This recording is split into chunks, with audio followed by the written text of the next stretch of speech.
The beginning was a collage of shared smiles and intertwined fingers, a silent language of affection that needed no words.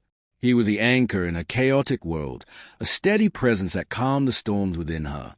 She was a vibrant splash of color in his monochrome life, a beacon of warmth and laughter. Their love story wasn't a fairy tale, but it was theirs, built on a foundation of trust and mutual adoration. They had met on a crisp autumn day, the kind where the air is filled with the scent of fallen leaves and the promise of new beginnings. He was reading in a park, lost in a world of words, and she had stumbled, quite literally, into his life, her arms full of groceries that scattered around them like colorful confetti. He had helped her gather her things, his gentle hands brushing against haze, and in that fleeting moment, a spark had ignited, a tiny flame that would grow into a roaring fire. Their days were a symphony of simple pleasures, lazy Sunday mornings spent in bed, long walks in the rain, and quiet evenings by the fireplace. They shared their dreams and fears, their hopes and disappointments, their souls laid bare in the sanctity of their shared space. He loved the way her eyes crinkled at the corners when she smiled, and she adored the way he would hum a tuneless melody when he was deep in thought. They were two halves of a whole, two souls intertwined in a dance of love and companionship. But even the most beautiful symphony can have a discordant note, a jarring sound that shatters the harmony. For them, that note came in the form of a fleeting moment of weakness, a careless act of betrayal that would threaten to unravel the very fabric of their love. It had been a stressful week for him, a relentless barrage of deadlines and pressure at work. He felt overwhelmed, lost in a sea of expectations, and in a moment of vulnerability, he had sought solace in the wrong place. It was a colleague, a friendly face who offered a listening ear and a comforting presence. One drink led to another, and before he knew it, he had crossed a line, a boundary that he had sworn to protect. The guilt was instantaneous, a crushing weight that settled in his chest, making it hard to breathe. He had betrayed the one person who meant the world to him, the one person who had trusted him with her heart. The memory of his indiscretion was a relentless torment, a constant reminder of his failure.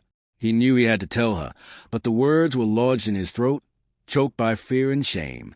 How could he confess to something that would shatter her world, that would replace the love in her eyes with pain and betrayal? He watched her as she moved around their home, her laughter echoing in the rooms that had once been filled with their shared happiness.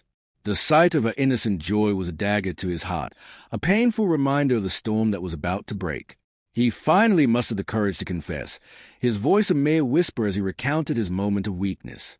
The words hung in the air between them, heavy and suffocating, as a color drained from her face, replaced by a look of disbelief and hurt. The silence that followed was deafening, a void that was filled with the sound of her breaking heart. The days that followed were a blur of pain and confusion. The home that had once been their sanctuary was now a battlefield, a space filled with unspoken accusations and tear-filled nights. The easy camaraderie they had shared was replaced by a chasm of silence, a distance that seemed impossible to bridge. She was lost in a sea of questions, her mind a relentless torment of why and how. How could he have done this to them? Was their love not enough? Was she not enough? The betrayal had shaken her to the core, eroding the very foundation of her self-worth. She looked at the man she loved, the man she had trusted with her soul, and saw a stranger, a person capable of causing her unimaginable pain. He, on the other hand, was drowning in a sea of guilt and remorse. He watched her retreat into herself, her vibrant spirit dimmed by the shadow of his betrayal. He yearned to hold her, to comfort her, but his touch was now a reminder of his infidelity, a source of pain rather than solace. He was a prisoner of his own making, haunted by the ghost of his mistake. He knew that sorry was not enough, that the two words were a hollow echo of the pain he had caused.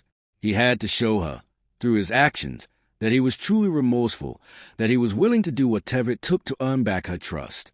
He started with small gestures, simple act of love that had once been a part of their daily routine. He would make her coffee in the morning, just the way she liked it, and leave a single rose on her pillow.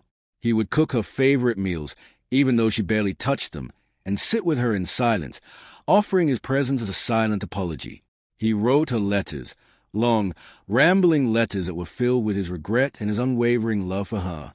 He poured his heart out on paper, his words a testament to the pain he had caused and his desperate desire to make things right. He didn't ask for her forgiveness. He only asked for a chance to prove that he was worthy of it. Slowly, almost imperceptibly, a shift began to occur. The icy wall between them started to thaw. The chasm of silence began to shrink. She started to see the sincerity in his eyes, the genuine remorse in his actions. She saw the man she had fallen in love with, a man who was flawed and human, but a man who loved her with every fiber of his being. One evening, as they sat by the fireplace, the flames casting a warm glow on their faces, she finally spoke, her voice soft but steady. "I don't know if I can ever forget," she said, her eyes glistening with unshed tears, "but I think I'm ready to forgive." His heart swelled with a mixture of relief and gratitude. He knew that the road ahead would be long and arduous, that the scar of his betrayal would always remain, but he also knew that they had a chance to rebuild what they had lost. The healing process was slow and painful, a delicate dance of forgiveness and rebuilding trust. There were days when the ghost of his infidelity would resurface, casting a dark shadow over their fragile peace. There were moments of doubt and insecurity, moments when the pain seemed too much to bear. But through it all, they clung to each other, their love a lifeline in a sea of uncertainty. They learned to communicate in a way they never had before, to voice their fears and insecurities, to be vulnerable and honest with each other. They discovered a new depth to their love, a love that was not perfect, but was real and resilient, a love that had been tested by fire and had emerged stronger. The memory of the betrayal would always be a part of their story, a painful chapter in the book of their lives. But it would also be a reminder of their resilience, of their ability to overcome adversity, to find their way back to each other even in the darkest of times. Their love story was not a fairy tale, but it was a testament to the power of forgiveness, the strength of the human heart, and the enduring nature of true love. It was a story of two imperfect people who had found their way back to each other, their love a beacon of hope in a world that was often filled with darkness. And in the end, that was all that mattered.